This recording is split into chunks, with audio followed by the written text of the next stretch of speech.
우리가 고린도후서 5장 18절로 19절을 본문으로 화목의 도구가 됩시다 라는 말씀으로 은혜를 나누기 원합니다. 하나님의 창조 원리는 둘로 말할 수 있습니다. 한번 따라합니다. 질서, 조화. 그래서 창조의 내용은 질서가 딱 잡혀진, 그래서 조금 더 어그러짐이 없는 창조의 법칙이 있는가 하면, 이 창조의 법칙을 옷 입는 것은 뭐냐? 하모니다, 조화라는 겁니다.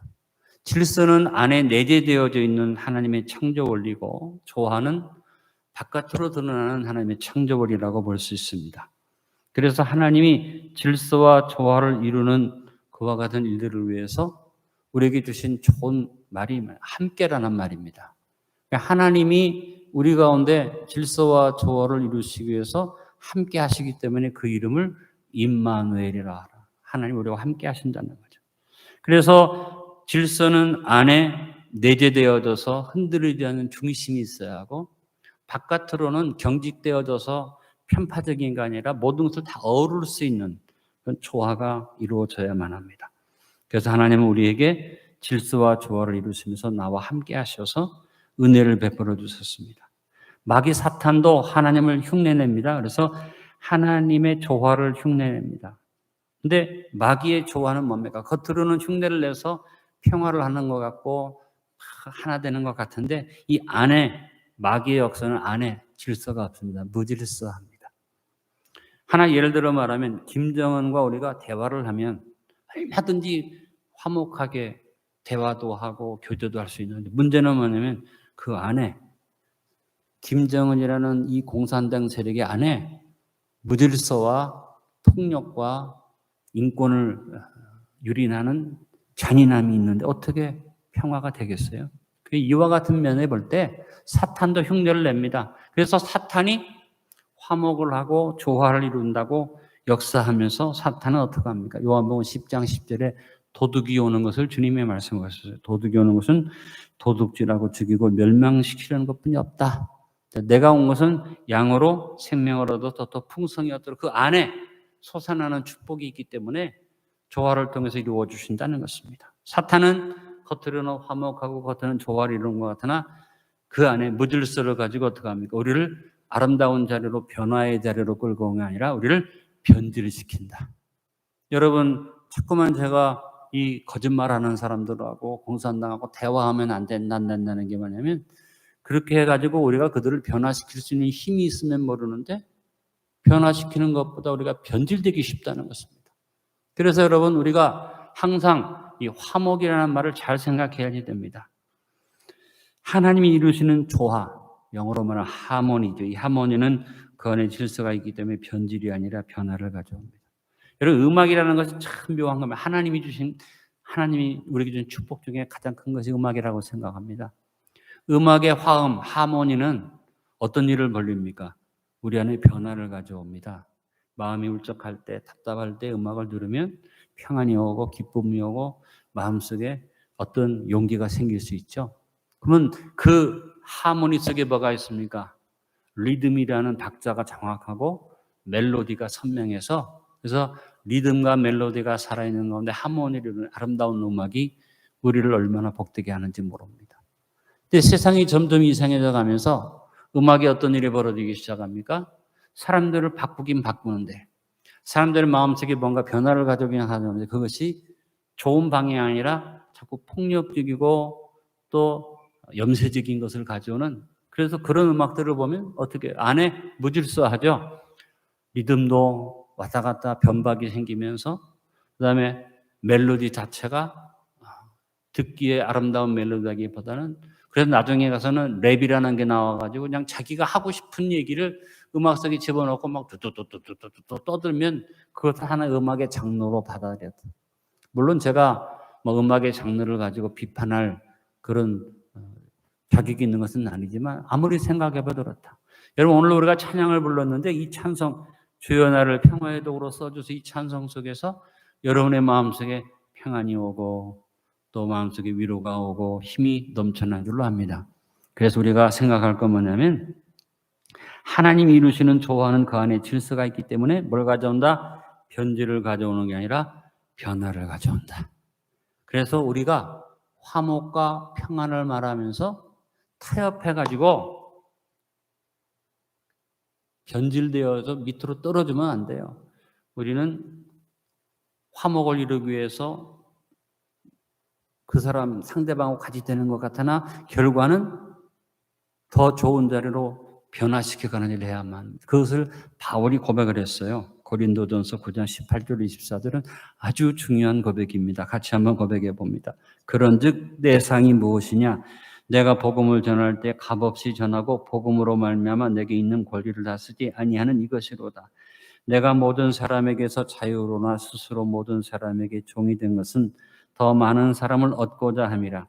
유대인들에게 내가 유대인과 같이 된 것은 유대인들을 얻고자 하며 율법 아래에 있는 자들에게 내가 율법 아래에 있지 아니하나 율법 아래에 있는 자같이 된 것은 율법 아래에 있는 자들을 얻고자 하며 율법 없는 자에게는 내가 하나님께는 율법 없는 자가 아니요 도리어 그리스도의 율법 아래에 있는 자이나 율법 없는 자와 같이 된 것은 율법 없는 자들을 얻고자 함이라. 약한 자들에게 내가 약한 자와 같이 된 것은 약한 자들을 얻고자 하며 내가 여러 사람에게 여러 모습이 된 것은 아무쪼록 몇 사람이라도 구원하고자 함이니 내가 복음을 위하여 모든 것을 행하면 복음에 참여하고자 함이라. 바로 바울이 말한 이 고백이 하모니를 이루는 삶의 모습이라는 겁니다.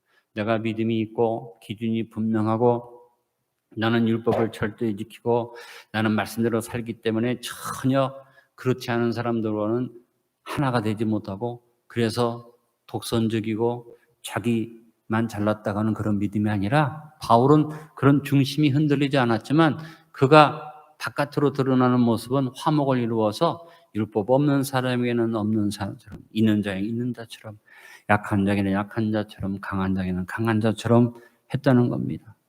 나하고 다른 것은 틀린 것이 아니라 다를 뿐이다라는 넓은 마음을 가지고 그러나 뭐예요? 중심은 부화내동하지 않는다. 중심은 변하지 않는다. 그래서 바울은 이와 같은 고백을 했는데 어떤 분들은 이 바울의 고백을 잘못 받아들여서 상황요리로 받아들입니다. 바울도 얘기했지 않느냐? 그 상황에 따라서 그와 같이 되어주는 그런 일들을 했다고. 우리도 그렇게 하지 않느냐? 근데 여러분 바울이 그렇게 해가지고 상대방과 같이 잘못된 자리로 변질된 게 아니잖아요. 그리스도 안에 들어올 수 있도록 하기 위한 그와 같은 바울의 여유 있는 그 삶의 태도였지 결코 거기에 흔들려서 넘어가는 것은 아니었다는 사실입니다. 여러분 교회와 성도들이 사명을 감당하는데 오늘 말씀 읽은 것처럼 우리는 화목을 이루어 하는데 착각하지 마십시오. 화목은 그냥 좋은 관계만 맺는 것이 아니라는 겁니다. 화목은 중심을 바로잡고 바른 자리로 이끌어가는 것입니다. 전쟁을 하지 않는 것이 평화가 아니라 전쟁을 하지 않는다고 해서 평화가 오는 게 아니라 전쟁의 원인을 우리가 깨트려야 하는데 그것을 깨트리기까지는 같이 더불어 가는 것 같으나 중심이 흔들리지 않아야 한다는 것입니다. 그래서 저는 우리나라가 평화를 이루기 위해서 애쓰는 우리 대통령을 비롯한 정부의 노력을 아주 귀하게 생각합니다. 그러나 기도하고 있습니다. 무슨 기도냐? 하나님, 겉으로는 우리가 평화를 말하고 대화를 말하지만 중심까지 흔들리지 않게 해주십시오. 우리 국민들이 이것을 바로잡고 기도해야만 대통령이 앞서서 이끌어가는 평화라는 이 아름다운 열매가 큰 열매를 맺을 줄로 믿습니다. 이 열매를 국민들이 잘못 받아들여서 그냥 상대방하고 타협하고 상대방하고 같이 된다고 생각하면 우리나라는 이렇게 눈부신 경제 성장을 했지만 종국에 가서 사회주의 국가나 공산주의 국가로 전락하게 되고 통일은 이루어지긴 이루어지는데 잘못하면 적화 통일이 되든지 연방제 통일이 되어서 북한의 술수에 휘말리게 되는 거죠. 그래서 저는 대통령과 정부가 추진하는 평화정책에 대해서 반대하는 건 아닙니다. 그러나 우리가 같이 마음속에 기도하는 그래서 우리 그리스도인들이 바른 자세를 가지고 화목을 이루는 일을 우리가 이루어 가야만 흔들리지 않아야만 우리가 세상과 더불어서 아름답게 모든 것을 이루어갈 줄로 압니다. 예수님이 하신 말씀을 기억합시다. 마태복음 10장 16절의 말씀이었습니다. 보라 내가 너희를 보냄이 양을 이리 가운데를 보낸 것 같도다. 그러므로 너희는 뱀같이 지혜롭고 비둘기같이 순결하라. 지금 우리가 살고 있는 현실의 삶이 우리 그리스도인들한테는 이리 가운데 들어가 있는 것처럼 굉장히 어려운 상황인데 여기에서 여러분 단순하게 우리가 미련한 태도를 보이는 것보다는 좀 뱀처럼 지혜롭자. 그래서 크게 부딪히지 말고 바울이 말한 것처럼 여러 모양으로 되어주지만 그 안에 잃어버리지 않을 것은 비둘기 같은 순결함은 잃어버리지 말자는 것입니다. 그러나 자칫 잘못하면 지혜롭게 한다고 하면서 변질되기 쉽고 화목을 이룬다고 하면서 타협해서 우리가 밑으로 떨어지기 쉬우니까 이런 것을 조심해야지 됩니다. 그래서 제일 첫 번째 우리가 화목의 도구가 되기 위해서는 뭐냐면 부동의 중심을 잡고 유연하게 화목의 사명을 감당합시다. 그래서 우리 중심은 일심, 합심, 전심으로 부동의 믿음을 가지고 흔들리지 마다야만 합니다. 그래서 저와 여러분이 항상 담대함을 잃지 말고 회원되기를 잃지 말고 믿음의 중심을 잃지 말고 우리가 꿋꿋하게 나가야 됩니다. 그러나 너무나 경직된 자세만 가지고 있으면 우리가 유연하게 서로 하나 되는 것을 이루지 못합니다. 내가 믿음이 있다고 내 믿음만 주장하면 세상 사람과 우리가 하나 될 수 없습니다. 그래서 유연한 화목의 조화가 이루어져야만 합니다. 타협하지 않지만 경직되지 말고 유연하게 적용하지만 변질되지 않는 굉장히 어렵죠. 그래서 주님이 뱀처럼 지혜롭고 비둘기처럼 순결하라고 하셨습니다. 지금 코로나19 시대에 제일 직면한 문제가 뭡니까? 예배의 문제입니다. 예배를 못 드리게 하니까 예배를 드리느냐 안 되는 말이 많은데 여러분 여기에서 우리가 잘 생각해 보면 겉에 입는 옷 가지고 싸우지 말자. 눈에 보이는 예배를 드렸다 안 드렸다. 이거 가지고 화내고 싸우고 할 것 없다. 여러분 교회는 예배의 기관입니다. 우리의 사명은 예배입니다. 그래서 교회는 목회자가 딱 중심을 잡고 예배를 중단하는 일이 없어야지 됩니다. 그 예배가 10명이 모였건 5명이 모였건 100명이 모였건 예배는 중단되면 안 됩니다. 이것은 흔들리면 안 됩니다. 이걸 가지고 벌써 예배를 드리자 안 드리자 말하는 것 자체가 죄악입니다.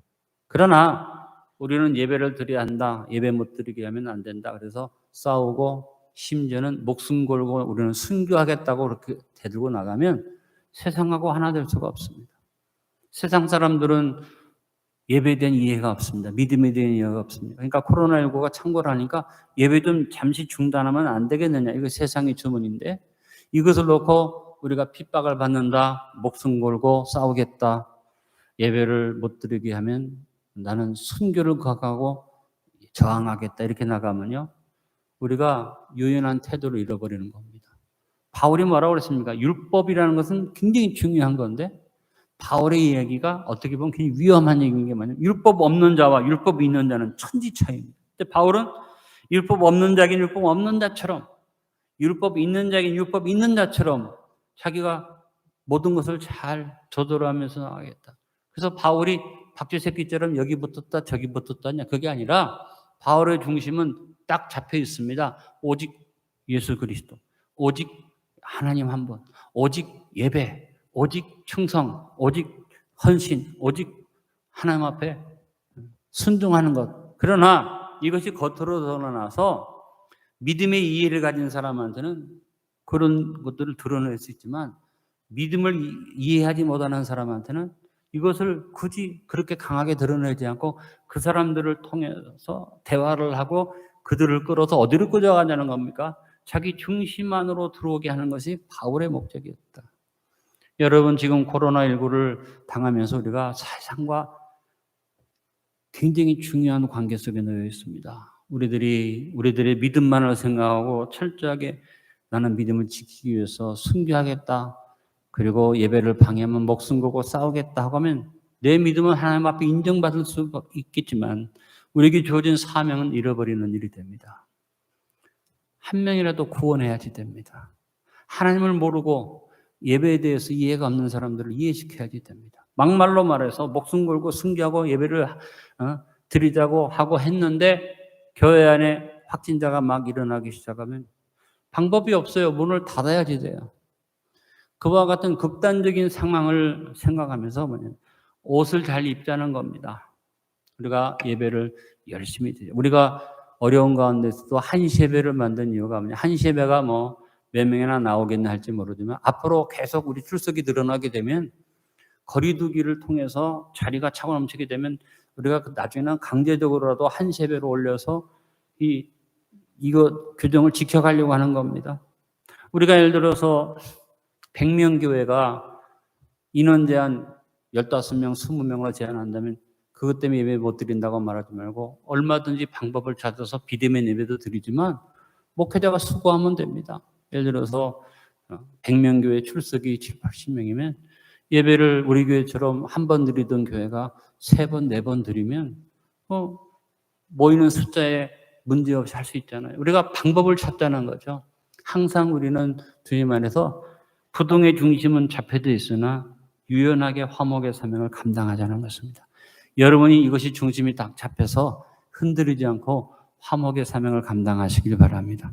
그러니까 예배 드린다고 나는 믿음이 좋다고 자랑하고 떠들 필요도 없고, 예배를 안 드렸다고 해서 대면 예배를 안 드렸다고 해서 하나님 앞에 범죄했다고 공격할 필요도 없고, 남을 말하지 말고 부동의 믿음을 딱 가지고 나는 예배를 드리는 일을 소중하게 하는데 내 믿음의 그릇으로는 대면 예배를 갈 믿음이 없으면 비대면 예배를 드리고, 또 교회가 인도하는 대로 교회의 방침에 따라서 세상 법과 우리가 부딪히지 않고 얼마든지 예배 드릴 수 있는 방법들을 찾아가는 그런 지혜를 가져야 될 것입니다. 그래서 성도 여러분이 항상 화목의 도구는 바울의 고백을 생각하면서, 바울은 유연하게 어떤 상황이 있는 사람에게든지 유연한 태도를 가졌으나 그것이 바울이 거기에 타협해서 변질된 게 아니다. 바울의 중심은 뚜렷했다. 부동의 믿음을 가졌다. 그래서 지난주 성찬주일에도 제가 여러분에게 담대함의 확증을 재확인하자는 게 뭐냐면, 이 코로나19 시대에 우리가 흔들리지 않아야 할 마음의 중심은 분명해야 한다. 누가 뭐라고 말해도 나는 의인의 자격을 가졌고, 누가 뭐라고 말해도 나는 생명의 교제를 가진 사람이고, 하늘의 영광을 바라보는 자녀의 보장의 소망이 있고, 나를 사랑하시는 하나님이 언제 나를 사랑하셨느냐? 죄인이었는데, 연약했을 때 버림받아 마땅함에도 불구하고 사랑을 주셨는데 그 사랑의 인증이 나에게 있으니 어떤 일이 있어도 나는 부동의 전진을 하겠다는 마음의 자세를 가지면 우리가 승리의 삶을 살게 될 줄로 믿습니다. 안대교 성도 여러분, 남의 믿음을 말하지 말고 여러분 자신이 믿음의 중심을 잘 잡으시고, 담임 목사인 제가 여러분에게 인도해 주는 대로 여러분이 중심을 흔들리지 말고 나가되 유연하게 여러분이 잘 대처할 수 있기를 바랍니다. 그래서 우리 성도들이 출석을 이제 회복하고 오시지만 계속 비대면 예배를 우리 해드리는 이유는 뭐냐면, 몸이 바이러스 때문에 좀 이상이 있어서 못 나오든지, 아니면 어떤 분들은 보니까 직장이나 속한 이런 조직에서 교회 예배 참석하는 것을 굉장히 핍박을 하고 아예 불이익을 주기 때문에 그런 것 때문에 못 나오시는 분들도 있고, 또 솔직히 어떤 분들은 믿음이 부족해서 못 나오는 분들 있잖아요. 우리가 그런 분들을 유연하게 그들이 그 나름대로 믿음 생활 잘 할 수 있도록 우리가 방법을 잘 제시해 주면서, 중요한 건 뭐냐? 중심이 흔들리지 않는 믿음으로 나갈 수 있게 되기를 바랍니다. 두 번째는 지혜롭게 분수를 지키고 헛된 영광을 구하지 말고 겸손한 섬김으로 화목의 사명을 감당해야만 합니다. 분별이 없고 분수를 모르는 용기는 만영이죠. 간혹 신앙인 가운데 신앙의 돈키호테들이 등장을 합니다. 영웅 심리를 가지고 자신을 드러내는 마음을 가지면 나도 망하고 교회도 어려워집니다. 여러분, 때때로 굉장히 드러나는 어떻게 보면 영웅적인 그런 분들이 나올 때가 있습니다. 이야, 용기 있다, 대단하다. 근데 잘 생각해야 됩니다. 신앙의 영웅은 하나님이 세우시는 거예요. 내가 영웅이 되겠다 마음먹으면 그때부터 문제가 생깁니다. 여러분, 헛된 영광을 구하지 말고 우리는 겸손한 섬김으로 살아갑시다.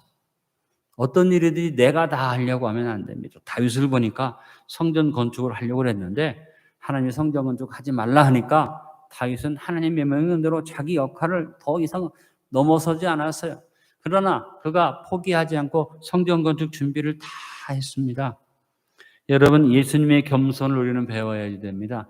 예수님께서 지도자의 중요한 자세에 대해서 요한복음 14장 12절에 말씀하셨습니다. 내가 진실로 진실로 너희에게 이르노니 나를 믿는 자는 내가 하는 일을 그도 할 것이요 또한 그보다 큰 일도 하리니 이는 내가 아버지께로 감이라. 예수님이 자기 시대에 인류 구원을 다 이루겠다고 욕심 부리지 않으셨다는 것입니다. 예수님이 자기가 살고 있는 팔레스타인을 떠나서 전 세계에 다니면서 복음을 전하겠다는 그런 꿈을 꾸지도 않으셨습니다. 주님은 십자가 위에서 모든 일을 이루신 다음에 내가 하는 일을 너희가 할 것이고 그다음에 너희 가운데는 나보다 더 큰 일을 하는 사람이 있을 것이다. 우리 주님이 그와 같은 마음을 가졌다는 것입니다. 여러분, 우리는 언제나 하나님이 세우시는, 하나님이 이끌어 가시는 큰 일을 우리가 사모해야지, 내가 해야겠고 내가 머리가 돼야 하겠고 내가 앞서야겠고, 그래서 어쩌다 보니까 어떻게 하나님을 향해서도 함부로 하지만 하나님 까불지마 소리가 나오는 사람이 있잖아요. 따라합니다. 아버지께로 감이라. 여러분, 이것을 잊지 마시길 바랍니다. 인생의 결국은 아버지께로 갑니다. 그래서 어떻게 합니까? 내가 다 하려고 생각하지 말고, 내가 모든 것을 이룰 수 있다고 생각하지 말고 더 큰 일을 하는 사람이 일어날 수 있다고 생각하고 그것에 맡기는 지혜가 우리에게 필요한 것입니다. 우리는 언제든지 항상 교회 안에서도 내가 제일 믿음이 좋고 내가 제일 기도 많이 하고 내가 제일 많이 헌신하고 내가 없으면 우리 교회가 안 되고, 물론 그런 자부심이 필요합니다만 그런 마음을 가지면 안 되죠. 나보다 더 큰 일을 하는 사람도 있고 저 사람이 있기 때문에 나보다 우리 교회가 더 유익된 일이 있고, 이렇게 여러분이 서로 섬기는 마음으로 우리가 나가야 할 것입니다. 헛된 영광을 구하고 교만한 마음을 가지면 화목의 도구가 될 수 없다는 사실을 기억하고, 여러분이 항상 내일을 준비하는, 내가 아버지께로 가면 그 다음에는 나보다 더 큰 일을 하는 사람들이 일어나기를 사모하고 그들이 큰 일을 할 수 있도록 준비해주는, 예수님께서 12 제자를 준비하셨기 때문에 교회가 오늘 존재한 줄로 압니다. 우리가 그와 같은 믿음을 가져야 할 것입니다. 세 번째, 선지자적인 기도와 제사장적인 선포의 조화를 이루며 섬김으로 화목의 사명을 감당합시다. 자, 우리가 때때로 선지자적인 얘기를 할 때가 있습니다. 불의를 향해서 또 좋지 못한 소리를 높일 때가 있는데, 여러분, 거꾸로 가면 안 됩니다. 선지자적인 태도는 기도 속에 들어가야지 됩니다. 하나님 앞에 내가 기도할 때는 선지자적인 그런 판단이 나에게 주어지게 달라고 기도하고 선지자적인 하나님의 계시가 나에게 임하기를 원하면서 판단력을 가져야 하는데, 하나님의 성령께서 강권적으로 말하게 하시기 전에는 선지자적인 선포는 내가 함부로 하면은 문제가 생깁니다. 여러분이 내가 선지자라는 착각하지 마십시오. 하나님께서 여러분 세우셔서 선지자적인 선포를 하게 하실 때가 있고, 그러나 여러분 입으로는 항상 제사장적인 선포가 있어야 됩니다. 제사장은 백성을 위해서, 죄사함을 위해서 헌신하고 하나님이 준 복을 가지고 복을 비는 것이 제사장의 역사였어요. 이것을 거꾸로 하면 안 됩니다. 그래서 우리가 주님 안에서 이와 같은 역할을 잘 감당하자. 자, 여러분이 정부를 비판하거나 어떤 지도자를 비판하거나 또 이 나라를 평하려면 여러분 기도하시고 하시기 바랍니다. 깊이 기도하고 적어도 금식하고 철회하고, 내가 금식하고 철회하고 기도하는 건데 뜨거운 마음이 있어서 성령께서 내 마음에 말씀하시면 그때는 여러분 입으로 선지자적인 선포를 할 수 있겠지만 그것도 성령이 시키실 때 하는 겁니다. 나머지는 뭡니까? 내가 깊은 기도 가운데 어떻게 하면든지 사람들의 마음을 하나로 만들고 그 마음이 상하지 않도록 제사장적인 선포를 가지고 우리는 화목의 도구가 돼야만 할 줄 압니다. 그래서 나는 저도 부득에서 강단에서 편파적인 얘기를 하고 여러분에게 좌편 우편으로 어떤 편파적인 얘기를 한 것들을 이 말씀을 준비해서 회개했어요. 우리는 어찌하든지 우리는 하나 되기 위해서, 그리고 하나님이 일을 이루시기 위해서 기도하고 마음을 하나로 하는 말들을 해야만 합니다. 우리 안디옥 교회 안에서는 진보도 보수도 논하지 않기를 간절히 바랍니다. 예수 믿는 사람은요, 옷은 진보 옷을 입을 수 있어요. 옷은 우리가 보수의 옷을 입을 수 있어요. 그러나 우리 안에 알맹이는 뭡니까? 우리는 복음이에요. 좌도 아니고 우도 아니에요. 우리는 예수님의 말씀이 중심이에요. 하나님 말씀이 중심에 서서 어떤 사람은 보수적인 옷을 입고 떠들 수 있고 어떤 사람은 진보적인 옷을 입고 떠들 수 있지만 하모니, 우리가 나하고 다르다고 틀렸다고 공격하지 말고 서로 마음을 하나로 하되, 마음은 오직 하나다. 하나님의 축복이 아니면 안 되고 오직 예수님이 아니면 우리는 구원을 얻을 수가 없고, 하나님 앞에는 당연히 예배드리고 우리가 섬기고 봉사하고 헌신해야지 되고, 이런 중심이 흔들리지 않는 여러분들을 지키기를 간절히 바랍니다. 그래서 우리가 주님 안에서 그와 같은 믿음을 가지고 나가야 할 것입니다. 대한민국이 민주주의 국가입니다. 우리가 민주적인 방법으로 선출하고 민주적인 방법으로 선거를 하고 사람을 세워놨습니다. 그렇다면 아름다운 태도는 뭡니까? 싫어도, 마음에 안 드는 일을 해도 내가 뽑아서 같이 세운 사람은 함부로 내려와라, 그만둬라 말하면 나라 망치자는 얘기입니다. 마지막까지라도, 나중에 어떤 결론이 오더라도 마지막까지라도 민주국가의 국민의 태도는 뭡니까? 책임을 지자. 내가 뽑았으니까 그 사람이 잘하든 못하든 잘하기를, 잘 마무리하기를 위해서 도와주고 기도하고 나가되, 선지자적인 기도, 잘못되는 것이 있거든, 문제가 있거든 하나님 앞에 가슴을 찢는 기도로 하나님 이 나라가 잘못되지 않도록 우리가 기도하고 나가야 할 것입니다. 때때로 강단에서 제가 여러분에게 어떤 얘기할 때 치우치는 말도 할 수 있지만 여러분 기도의 표준을 잡게 하려고 강하게 여러분에게 제시드린 얘기들이 있습니다. 어떤 얘기? 예를 들어 말하면 아까도 말했어요. 평화. 대화한다고 싸우지 않는다고 평화가 아니다. 평화는 힘이 있어야 한다. 평화는 상대방을 완전히 꺾어서 악한 세력을 부서뜨릴 때 이루어질 수 있는 것이다.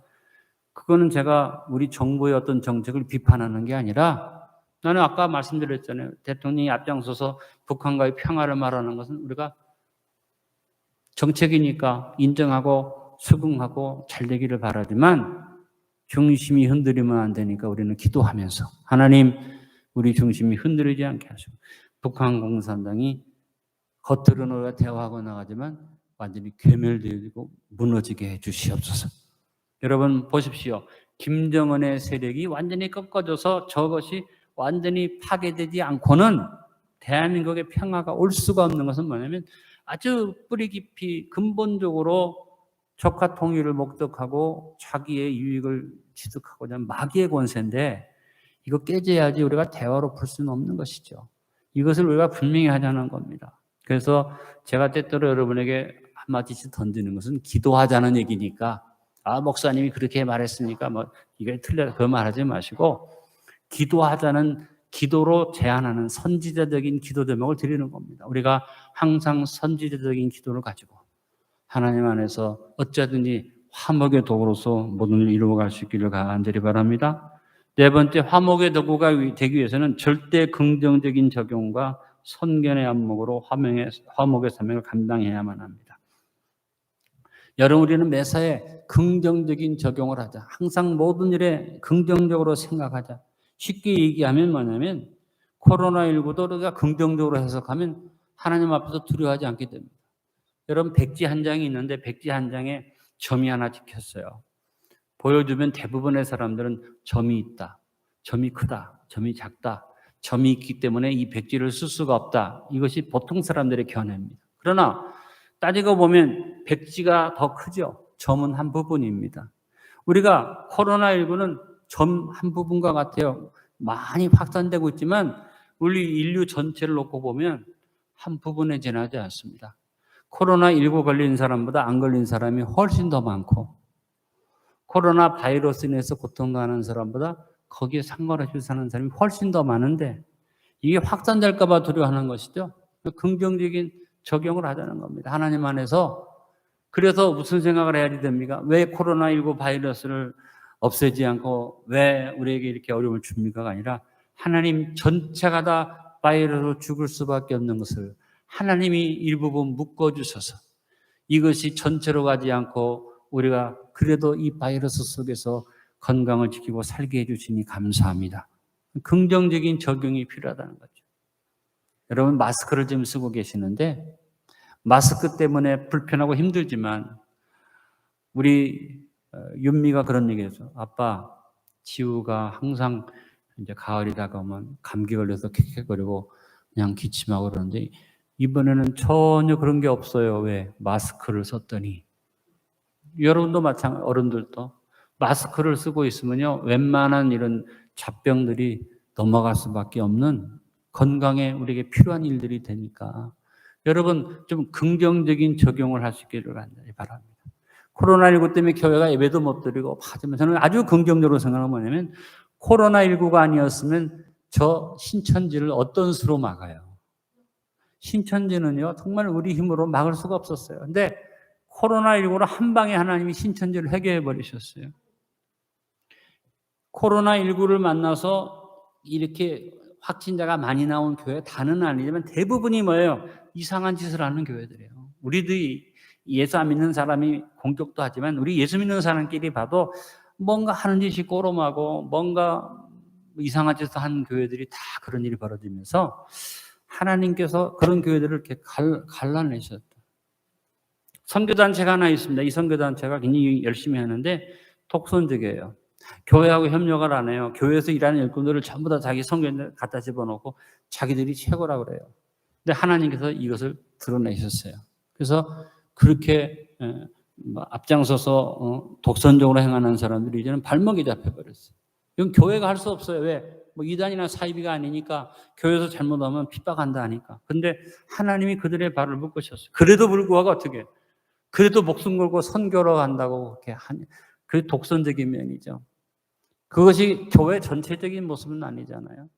우리가 긍정적으로 생각하면서 이제 생각할 건 뭐냐면 예배를 드리지 못해서 대면 예배를 드리지 못하는 것으로만 부정적인 생각하지 말고 비대면 예배 대신에 대면 예배 대신에 비대면 예배를 드릴 수 있는 그런 일들이 벌어지면서 우리 교회도 더 많은 유익이 지금 일어나고 있지 않습니까?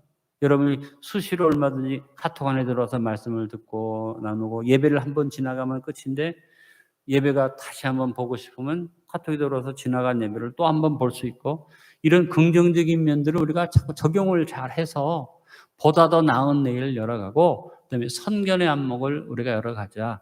그래서 보다 더 나은 내일을 열어가자. 코로나19가 오면서 선견의 안목으로 아론과 홀의 방을 만들고 3일 운동 회개 운동방을 만들어서 우리가 미리 준비했잖아요. 이제 1시 예배를 미리 만드는 것도 미리 준비하는 겁니다. 여러분이 이제 17일 주일날 개원하려고 그러는데 지금 스튜디오가 다 완성이 되고 기자재가 거의 다 들어왔고 그래서 스튜디오를 여는 것은 뭐냐? 앞으로 코로나19 시대, 위드 코로나 시대에 우리 교회가 모여서 예배도 드리지만 이제 비대면으로 여러 가지 프로그램들을 개발하면서 지금 제가 생각해보면 더 잘 됐다고 생각하는 건 뭐냐면 새신자반도 그렇게 만들 것이고 새신자반 이후에 성경의 단계적인 프로그램들을 그렇게 만들어서 아예 이것을 홈페이지에다가 딱 올려놓고 카톡에 올려놓으면 여러분들이 굳이 모여서 안 하더라도 여러분들이 차례대로 말씀을 공부할 수 있고 말씀을 공부한 분들은 공부한 대로 증거, 시험지 같은 걸 통해서 증거해서 수료를 할 수 있다. 그러면 오히려 더 우리가 유익된 일들을 얻어갈 수 있다. 미리 앞을 내다보고 미리 준비하는 성견의 안목이 우리에게 필요하다는 것입니다. 이제 우리가 기도해야 할 것은 그것입니다. 하나님, 백신 공급이 잘 되고 있는데 우리 정부가 미리미리 준비해서 이제 백신의 유효기간이 지나가고 또 백신을 맞이할 때 혼란이 오지 않도록 3차 백신 접종을 위해서 우리가 준비되게 도와주시옵소서. 그리고 감사한 것은 뭐냐면 우리나라처럼 밤에 그야말로 흥청망청 죄악의 소돔과 고모라에 대한민국 어디에 가나. 근데 코로나19 때문에 물론 장사하는 분들한테는 좀 안 된 일이지만 이런 건전하지 못한 모든 생활 문화가 딱 정지돼 버렸어요. 이게 지금 폭발이 되기 위해서 그걸 하던 사람들이 막 숨어서 하다가 지난번에 65명이나 밤에 술집에 가서 걸렸는데 기가 막힌 거면 그게 다 호스트 바였다. 남자 손님들이 접대부 가지고 술 마시는 곳이 아니라 여자 손님들이 남자 접대부 부르고 술 먹고 들킨 65명이 그랬어요. 우리나라 현실이. 그런데 이런 일들이 이제는 죄악시되지 않았어요, 옛날에는. 근데 이것이 누가 봐도 이거는 사람들이 다 분노하고 이런 짓을 하면 안 되는데 무슨 소리 하고 우리 사회의 불건전한 요소들을 우리가 이제는 누가 말해도 부인하지 못하고 불건전한 것들이 근절돼가는 그런 기회를 하나님이 주셨다.